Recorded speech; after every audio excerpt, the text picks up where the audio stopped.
Welcome to the Salmon Runs YouTube. Enjoy the video. You start now, jack the car at the specified Tesla rear or front lift point and remove the wheel. Once done, loosen the caliper guide bolts and expose the brake assembly. Make sure to wear gloves and eye protection. Use a small pry to pull the retaining clip and free the pad toes. This is the first actionable removal. You want clear access to the caliper, so detach any plastic clips and note pad orientation before full removal. This saves reassembly time. You now address the caliper, unbolt the slide bolts and hang the caliper from the suspension so the hose stays unstressed. Once secured, compress the piston evenly using a proper tool. This prevents piston tilt and seal damage. Clean the bracket contact, points with brake cleaner and a wire brush, and install new shims and clips exactly as the original sat.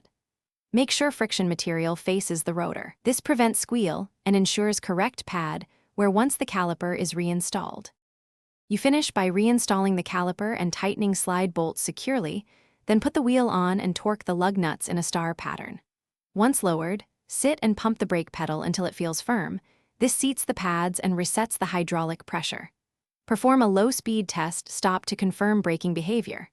If the pedal stays soft or pulls, stop and bleed the system or inspect the piston.